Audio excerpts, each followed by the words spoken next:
kitab tentang mimpi.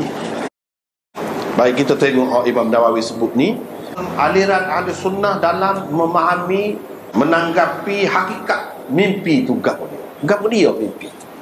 Sebab masalah mimpi ni macam-macam pendapat. Ada yang kata mimpi ni semua tak boleh pakai belaka, ngarut belaka. Ia termasuk dalam adghafu ahlam, permainan tidur. Mimpi permainan tidur. Tak kira molek ke tak molek ke, tak boleh nak pakai belaka, tak boleh nak pegang belaka. Ada yang kata mimpi ni sebenarnya didorong oleh mizaj, perubahan mizaj seseorang. Hari dia terlalu terpengaruh dengan falsafah Yunan, dengan perubatan Yunan yang meletakkan asas penyakit mizaj manusia ni atas plak cecair. Mana kalau seseorang tu dia mimpi dia lemah ke air ke banyak, sebenarnya balgam dia banyak. Dia kata tu. Kalau seseorang tu nampak api ke apa, itu sebenarnya safra dia tu yang terganggu. Cecair safra dia yang dikeluarkan oleh empedu dia, hak tu yang terganggu. Ada yang mengatakan mimpi ini sebenarnya ialah yang tersimpan di dalam hati manusia. Dia panggil akal tidak sedar. Akal tidak sedar itu terpendam situ. Sebenarnya dia nak benda tu, tapi dia malu nak royak ke, ataupun benda tu payah nak capai, kan duduk dalam khayalan dia. Semasa dia sedar, dia boleh kawal benda tu, dia tak royak ke orang. Mudahnya kita kata dia nak ke perempuan tu lah. Semasa sedar dia tak royak, dia tak boleh kecek, dia terganggu lah. Benda ni kalau dia nak tu, dalam mimpi dia akan tu.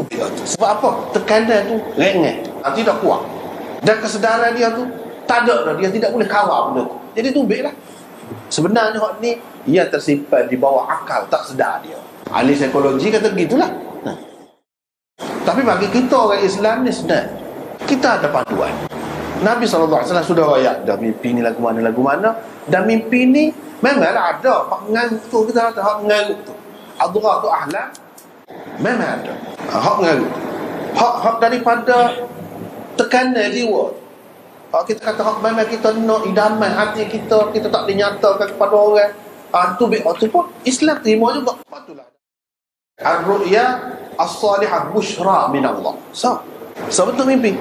Ru'ya ta'zim min asy-syaitan. Itu dua.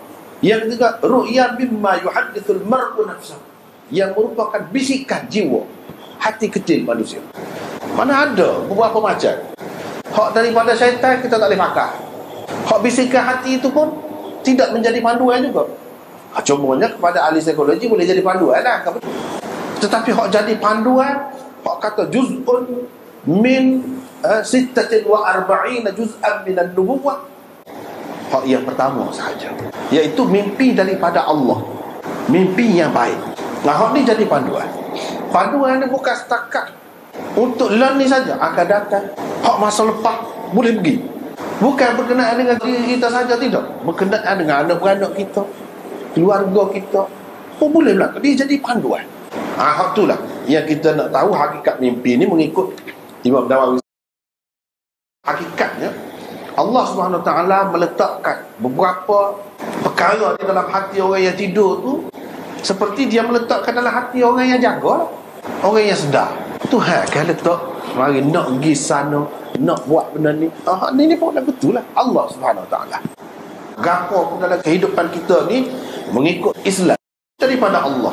Allah lah yang melakukan, yang membuatnya, tidak dihalangi oleh tidur ataupun sedar, serupa je. Hak ni hak mari dalam hati kita tu, terlekat dalam hati kita, nyata dalam hati kita tu, semasa sedar ke, semasa tidak sedar, semasa tidur, serupa daripada Allah. Semasa bukan tidur saja, dalam keadaan lain, pengsan ke, koma ke, gapo-gapo Allah berlaku. Allah berlaku. Hakikatnya, walaupun dia jadikan hak ni sebagai sebabnya, syaitan ni sebagai sebabnya, jiwa dia misalnya sebabnya, sebab dia latar belakang keluarga dia gini, tak cara lah tu. Hakikatnya di sebalik itu semua kena ingat Allah. Seolah-olahnya Allah menjadikannya sebagai petanda kepada perkara yang lain yang akan diciptanya dalam keadaan yang kedua. Mimpi ni, kalau mimpi yang betul lah ni maksudnya, dia buat ni jadi tanda kepada satu benda lain yang akan berlaku. Keadaan yang kedua yang akan berlaku. Misalnya mimpi gini menunjukkan satu benda lain, dia akan bercerai ke, dia akan pergi jauh ke, dia akan mati ke. Itu keadaan yang kedua. Ini menjadi tanda petunjuk kepada Allah. Misalnya Allah SWT menjadikan awan, itu tanda akan hujan. Betul. Tanda menunjukkan satu benda yang lain, iaitu hujan akan berlaku, akan turun bila tengok awan. Betul. Mimpi itu pun lagu tu juga. Cuma mimpi-mimpi hak molek itu dikaitkan dengan dia, dan mimpi-mimpi yang tak molek itu dikaitkan dengan syaitan. Sebab syaitan suka, atau syaitan yang menjadi penyebabnya. Dengan sebab itu dinisbahkan, dikaitkan dengan syaitan secara majaz. Majaz ni secara kiasan, bahasa pinjaman. Sebab kita kata, siapa dia buat rumah? Tukar.